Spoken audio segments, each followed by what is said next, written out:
riesgo, pero bueno, es nuestro país. Y bueno, adelante, Angélica, por favor. Habías comentado sobre que en su momento habías realizado las pocas controversias constitucionales que hay. Hoy en día, de acuerdo a, vaya, ha habido un cambio totalmente en los derechos humanos y los tratados internacionales. Yo creo que ha abarcado, tú como juzgador hoy, en este momento que te encuentras, sí, hay muchos cambios actuales, ¿no? No sé si nos puede referir, en este caso, la diferencia del Poder Judicial de la Federación a nivel federal y a nivel local, cuáles son las diferencias que hay. ¿Por qué te lo pregunto? Porque en mi caso, yo que soy abogada postulante, sí me ha tocado ver a la gente que me dice, no, es que los judiciales, ¿cómo pueden apoyar? Ahora con lo de la reforma, que estuvimos ahí apoyando a la reforma, más bien en contra de la reforma, indicaban que son unos judiciales, ¿cómo puedes apoyar a los judiciales? La gente decía, pensaba que eran los policías los que estaban ahí. Entonces hay mucha gente que realmente desconoce esa situación, que es nivel federal y que nivel local, inclusive que son los judiciales, ¿no? Hoy en día policía de investigación, ¿no? Si nos puedes ayudar con esa diferencia. sí, claro. Incluso fíjense que les comento una anécdota. Antes el puesto ahorita actual en el Consejo de la Judicatura es oficial administrativo. Antes era oficial judicial. Y cuando uno se identificaba, porque íbamos a hacer a veces nosotros diligencias, porque luego nos facultaba o nos daba las atribuciones un juez de distrito para hacer alguna notificación, pues decían, oiga, ¿usted es judicial? ¿Trae arma? Y le decíamos, no, nosotros no estamos facultados para aportar una arma de fuego. Me dice, es que aquí dice judicial, ¿no? Fue una de las causas por las cuales cambiaron el nombre. Y precisamente el Poder Judicial, ya sea local o el Poder Judicial de la Federación, parecería que somos una institución en donde se porta arma o en donde se habla de alguna investigación, ¿no? O donde traemos torretas, o donde traemos pistolas, o donde hacemos cualquier tipo de investigación de campo, incluso hasta haciendo interrogatorios, ¿no? ¿Cuál es la diferencia? Yo creo que la palabra judicial, porque así lo marca la Constitución en su artículo 40, son uno de los tres poderes, ¿no? El poder ejecutivo, legislativo y judicial, que es algo muy básico que nos enseñan precisamente en nuestras facultades, ¿no? En nuestra escuela. El poder judicial, sabemos que hay tres niveles de gobierno, que es el municipal, el local y el federal. Y que también estos niveles de gobierno están con los tres poderes, ¿no? El poder judicial local, el poder ejecutivo local y el poder legislativo local. Poder judicial, y voy a hacer con ciertos ejemplos, ¿no? Si me lo permites, sí, adelante. Angélica. El poder judicial local sería el Tribunal Superior de Justicia de la Ciudad de México, porque estamos obviamente en la Ciudad de México, ¿no? El poder judicial de la Federación serían jueces, magistrados y la Suprema Corte de Justicia de la Nación, ¿no? Son dos cosas distintas que ven dos cosas muy separado, ¿no? El poder ejecutivo, obviamente tenemos un poder ejecutivo local también, por supuesto, que es la jefa de gobierno, y un poder ejecutivo federal que sería la presidenta de la República. Un poder legislativo también local, que es la Asamblea de Representantes o el Congreso local de la Ciudad de México, con un Congreso de la Unión, Cámara de Senadores y Cámara de Diputados. En nuestro caso, el Poder Judicial precisamente nos dice el artículo 40 de nuestra Constitución, que está compuesto por estados libres y soberanos. Cada estado tiene un poder judicial. Guanajuato tiene un poder judicial de su estado, el de Puebla, el del Estado de México, el de Baja California, ¿no? Y también tenemos un poder de la Federación, porque precisamente cada uno de estos estados libres y soberanos, en todo lo concerniente, están unidos a través de una federación. Y precisamente de la Federación tenemos un poder judicial de la Federación. Incluso hay un libro del Poder Judicial de la Federación, que es un material didáctico editado por la Suprema Corte de Justicia de la Nación, y nos explica precisamente que es un sistema de leyes federales que ve precisamente el Poder Judicial de la Federación en cuanto a actos de autoridad u omisiones de autoridad, cosa que es distinta o qué es lo que ve el Poder Judicial de, en este caso, de la Ciudad de México, ¿no? Que serían controversias en materia civil, en materia mercantil, como contratos, como algún tipo de divorcio, como alguna pensión, o incluso alguna cuestión laboral, ¿no? Que se ven en las juntas. El Poder Judicial de la Federación, para distinguirlo, siempre va a estar conformado por la Suprema Corte, que es nuestra máxima autoridad de interpretación de leyes. Después de ahí, para que puedan llegar diversos asuntos, tenemos un juzgado de distrito y y tribunales colegiados que ven precisamente también cuestiones de inconstitucionalidad y que ellos no están facultados para poderlas interpretar, que la única interpretación la puede dar precisamente la Suprema Corte de Justicia, cosa distinta que no puede llevar a cabo el órgano o el Poder Judicial de los estados, en este caso de la Ciudad de México, ¿no? Muy bien, pues aquí es importante conocer esto y mucha gente me dice, no sé si de manera de broma o manera en serio, cuando yo les comento, bueno, ¿y tú qué estudiaste, no? Mis amigos, no, pues estudié Derecho. Ay, nada más es leer, y dicen que en la facultad el requisito para titularse es no morirse, ¿no? Pues están totalmente equivocados, porque es una de las carreras, yo pienso que es una de las carreras donde más cultura se requiere. Porque todo lo que pasa en nuestra vida o en la vida de un país o en la sociedad finalmente se ve aterrizado en un marco legal. Hablemos de lo que hablemos, de competencia, de banca múltiple, bancos, derechos de autor, música, todo finalmente cuando entra en controversia lo tiene que analizar un abogado. Y entonces los abogados vamos a conocer de interpretación musical, dependiendo de la materia, claro, por supuesto, de patentes y marcas, de adopciones, mil cosas que tenemos que ver. Entonces es una carrera en donde se requiere muchísimo conocimiento y muchísima dedicación. Y qué bueno que en esta ocasión el tema que sugeriste es precisamente el de la diferencia del ámbito federal y del ámbito local. Para efecto de la aplicación de las leyes, justamente porque esta competencia de ámbito federal y ámbito local está basada dentro de un marco jurídico, cada competencia. Y entonces, yo recuerdo que en una clase de Derecho Penal hablaban de los delitos federales.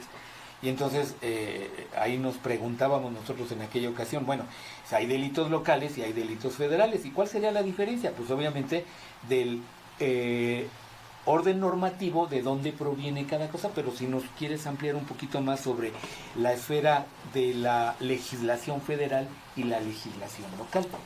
Ok. Incluso precisamente tenemos lo que es una justicia federal y una justicia local en cuestión de delitos, ¿no? Que podríamos hacer un símil con la cuestión administrativa, ¿no? La cuestión, por ejemplo, un delito penal podría ser en materia federal que conoce un juez de distrito, a lo mejor la impartición de justicia que se pudiera dar dentro de los órganos jurisdiccionales, ¿no? En un juzgado de distrito, como cual, por ejemplo, a lo mejor que un litigante pudiera ofrecer dinero en un juzgado federal, eso es como ejemplo, ¿no? O en un juzgado local. Entonces ahí estaría la diferencia entre qué leyes aplicaríamos, ¿no? Si efectivamente un código penal federal o un código de la Ciudad de México, ¿no?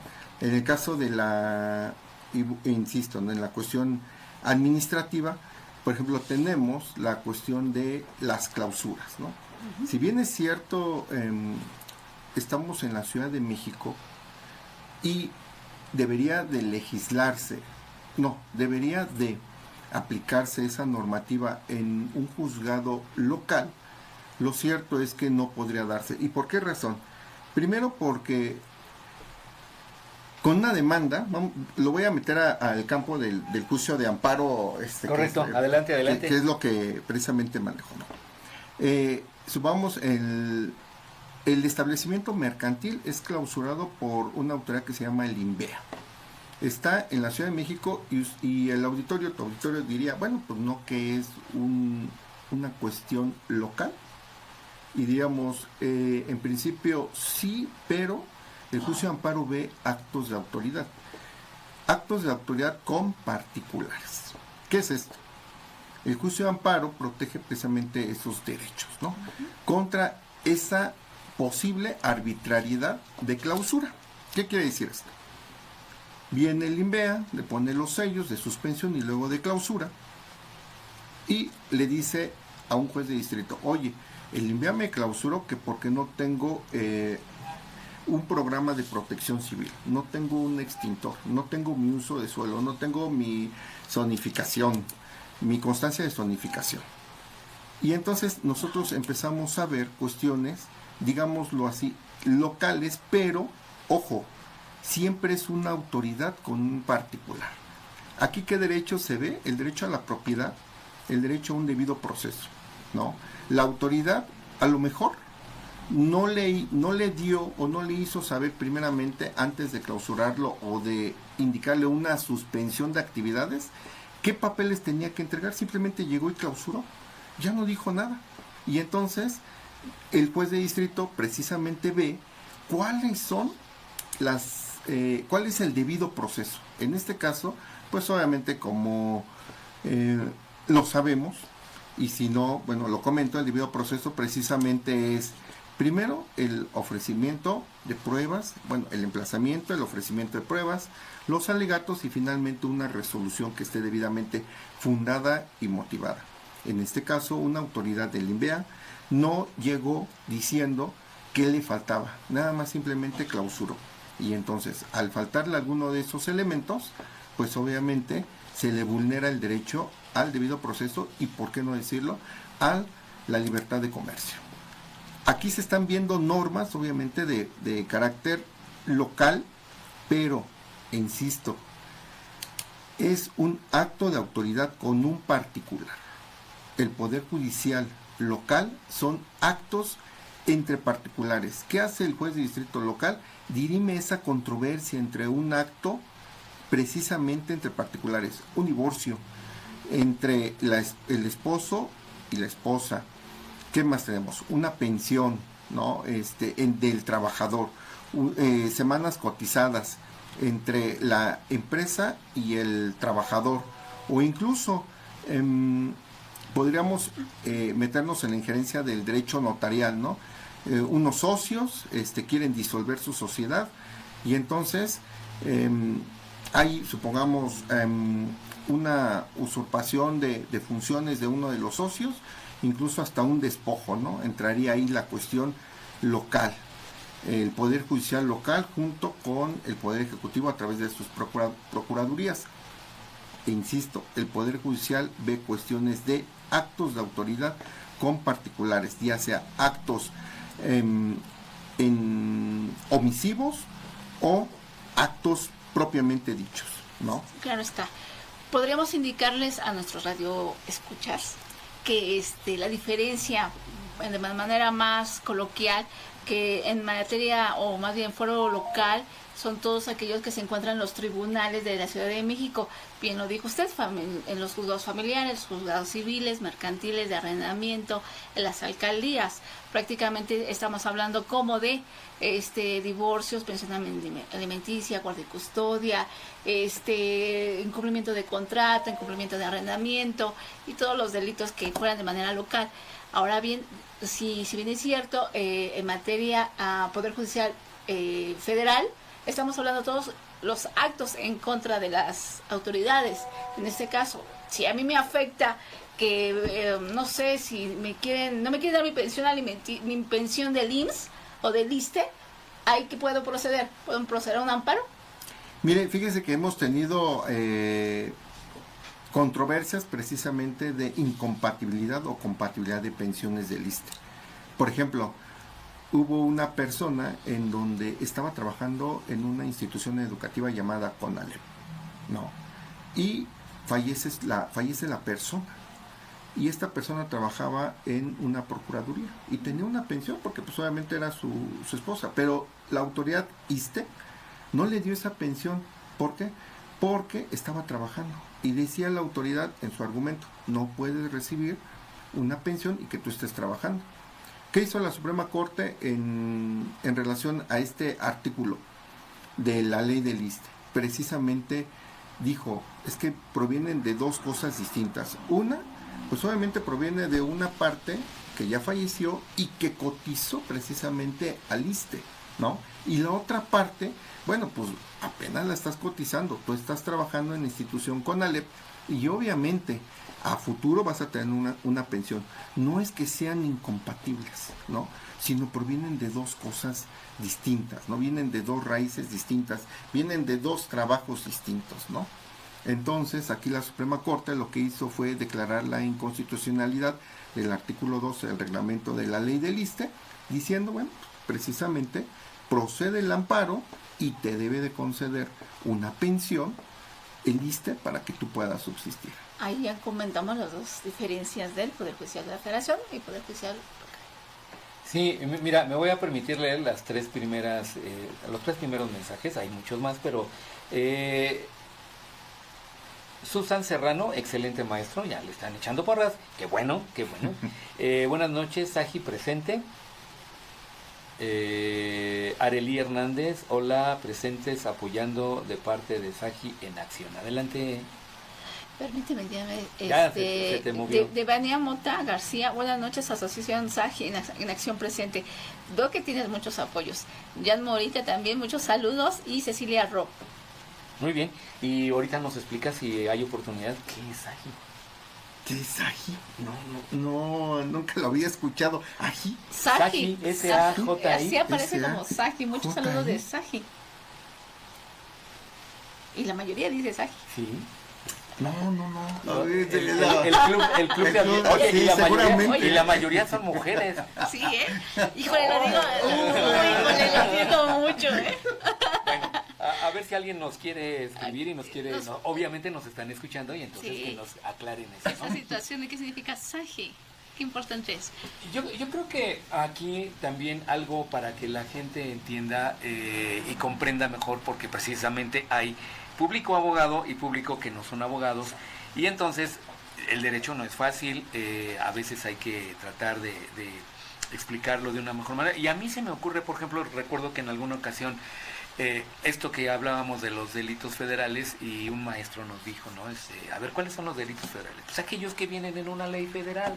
Si el código penal federal, pues entonces es una ley federal y trae ciertos delitos, pero no es el catálogo total de delitos que existen a nivel federal. Y como hay muchas leyes, por ejemplo, la ley de armas de fuego, por ejemplo, y la ley de armas de fuego, como es una ley federal, ahí viene el delito de portación de arma, el de acopio de pólvora, etc. Y entonces, simplemente vean, la ley federal tiene algunos delitos, pues entonces es un delito federal. Aunque, caso curioso nos dice, hay leyes federales que no sancionan o sancionan una conducta, pero no tienen la sanción. O sea, queda prohibido hacer esto, pero no tiene la sanción. Y entonces son de las imperfecciones del derecho, en donde, bueno, sería buena opción que una comisión del Congreso, pues, órale, a tratar de solucionar todas esas lagunas del derecho y vamos a arreglar esta cuestión jurídica y se trabajaría mejor. Yo lo que siempre he pensado, por ejemplo, sale en el Diario Oficial de la Federación, sale una nueva ley publicada, ya se cumplió con el ordenamiento que tiene que salir publicada, pero ¿por qué no le ponen un índice? ¿No le ponen índice a las leyes que salen publicadas en el Diario Oficial? ¿Por qué no les ponen un prontuario? Lo más importante de una ley, pónganles un prontuario al final, relaciónenlo, no les va a costar a ellos, lo pagamos nosotros, y entonces sería una muy buena... En tu próximo libro, amigo, publica eso, menciónalo. Pues sí, pues Es una buena sugerencia, buena sí, por sugerencia. supuesto.